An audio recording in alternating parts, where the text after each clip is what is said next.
Hello friends, welcome to বর্ণালী রান্নাঘর। আজকের পর্বে আমি বিয়ে বাড়ির বা অনুষ্ঠান বাড়ির আমিষ মুগ ডালের রেসিপি নিয়ে হাজির হয়েছি। এর আগে আমি আপনাদের অনুষ্ঠান বাড়ির নিরামিষ মুগ ডালের রেসিপি দেখিয়েছি। আজ দেখাচ্ছি আমিষ মুগ ডালের রেসিপি। খুবই সহজ পদ্ধতিতে বানিয়েছি, একেবারে অনুষ্ঠান বাড়ির স্বাদে। চলুন তাহলে আজকে রেসিপিটা দেখে নেওয়া যাক। আমিষ মুগ ডাল বানানোর জন্য অনুষ্ঠান বাড়িতে সোনা মুগ ডাল ব্যবহার করা হয় আর তেলে ভাজা হয়। এখানে আমি 1 কাপ সোনা মুগ ডাল, সামান্য একটু সর্ষের তেল নিয়েছি, চাইলে আরেকটু বেশিও দিতে পারেন। আমি 2 টেবিল স্পুনের মতো সর্ষের তেল নিয়ে ভালো করে এটাকে ভেজে নিচ্ছি। খুব বেশি লাল লাল করে ভাজবো না, হালকা যখন কালার চেঞ্জ হবে, একটা সুন্দর সুগন্ধ বেরিয়ে আসবে, সেই পর্যন্ত এই ডালটাকে ভাজতে হবে। আর বেশি লাল করে পুড়িয়ে ফেলবেন না, তাহলে ডালের টেস্টটা একেবারেই খারাপ হয়ে যাবে। দেখুন ডালটা আমাদের প্রায় ভাজা হয়ে এসেছে।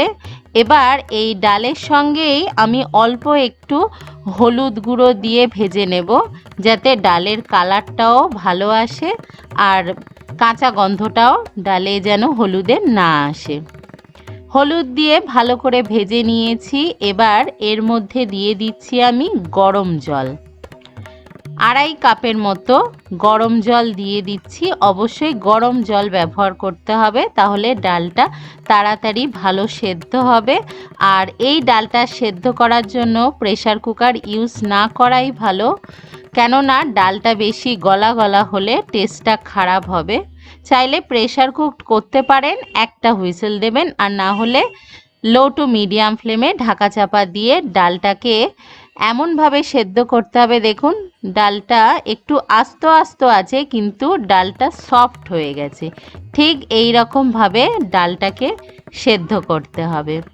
ডালটা সেদ্ধ হয়ে গেছে, এবার নামিয়ে নিচ্ছি। এবার অন্য একটা কড়াই নিয়েছি, কড়াইয়ের মধ্যে দিয়ে দিচ্ছি 2 টেবিল স্পুন সর্ষের তেল।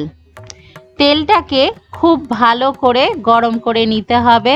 ফ্লেমটা মিডিয়াম করে দিয়ে দিলাম 1 টিস্পুন সাদা জিরে, 2 ছোট এলাচকে ফাটিয়ে দিলাম, 2 লবঙ্গ আর একটু দারচিনি দিলাম, 2 তেজপাতাকেও আমি একটু ছিঁড়ে দিলাম, আর একটা শুকনো লঙ্কাকে 2 টুকরো করে দিয়ে দিলাম। মিডিয়াম ফ্লেমে ফোড়নটাকে খুব ভালো করে ভেজে নিতে হবে। যখন একটু কালার চেঞ্জ হবে আর সুন্দর একটা সুগন্ধ বেরোবে, তখন বুঝতে হবে ফোড়নটা ভাজা হয়ে গেছে। ফোড়নটাকে অতিরিক্ত পোড়ানো যাবে না, কিন্তু তাহলেও কিন্তু ডালের টেস্টটা খারাপ হবে। ফোড়নটা ভাজা হয়ে গেছে। এবার এর মধ্যে আমি দিয়ে দিলাম 2 টেবিল স্পুন পেঁয়াজ বাটা। পেঁয়াজটাকে গ্রেট করেও দেয়া যাবে। আর দিয়ে দিচ্ছি এর মধ্যে 1 টেবিল স্পুন আদা রসুন বাটা।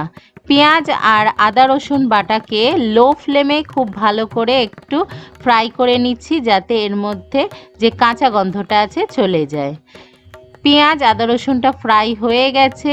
ফ্লেমটা লোতে রেখে দিয়ে দিলাম 1/2 টিস্পুন হলুদ গুঁড়ো, আর এখানে আমি কাশ্মীরি লঙ্কার গুঁড়ো আর ঝাল লঙ্কার গুঁড়ো মিশিয়ে নিজের স্বাদ অনুযায়ী ইউজ করেছি, আর স্বাদ অনুযায়ী নুন দিলাম।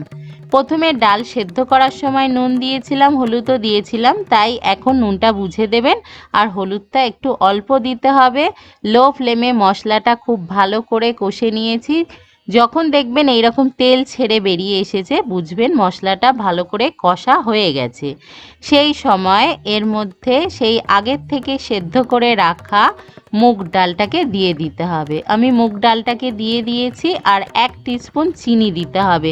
চিনিটা কিন্তু স্কিপ করা যাবে না, তাহলে কিন্তু স্বাদের ব্যালেন্স হবে না, আর অনুষ্ঠান বাড়ির স্বাদ কোনোভাবে আসবে না। চিনি দেওয়ার পরে আমি হাই ফ্লেমে 2-3 মিনিটের জন্য খুব ভালো করে ফুটিয়ে নিয়েছি। এবার এর মধ্যে আমি দিয়ে দিচ্ছি 1 টিস্পুন ভাজা মশলা। এই ভাজা মশলার রেসিপিটা আমার চ্যানেলে অলরেডি দেয়া আছে, ডেসক্রিপশান বক্সে আমি লিঙ্কটা দিয়ে দেব। আমি 1 টিস্পুন জিরে আর একটা শুকনো লঙ্কা আর একটু মৌরি শুকনো খোলায় ভালো করে আমি ভেজে নিয়ে গুঁড়ো করে দিয়েছি ভাজা মশলায়। আর দিয়ে দিলাম একটু গরম মশলার গুঁড়ো আর 1 টিস্পুন ঘি দিয়ে দিলাম। ভালো করে মিশিয়ে নিয়ে গ্যাস বন্ধ করে আমি স্ট্যান্ডিং টাইমে দিয়ে রেখেছিলাম 10 মিনিটের জন্য। তারপরে গরম গরম ভাতের সাথে আমি সার্ভ করেছি আমাদের আজকের রেসিপি অনুষ্ঠান বাড়ির বা বিয়ে বাড়ির স্বাদে আমিষ মুগ ডালের রেসিপি। অবশ্যই রেসিপিটা বাড়িতে ট্রাই করুন আর আপনাদের কেমন লেগেছে সেটা আমাকে কমেন্ট বক্সে কমেন্ট করে জানাতে ভুলবেন না। আর নতুন কোনো রেসিপি রিকোয়েস্ট থাকলে সেটাও আমাকে কমেন্ট করে জানান। দেখা হবে আবার পরের রেসিপির সাথে। সবাই ভালো থাকবেন, ভালো খান, সুস্থ থাকুন। বাই।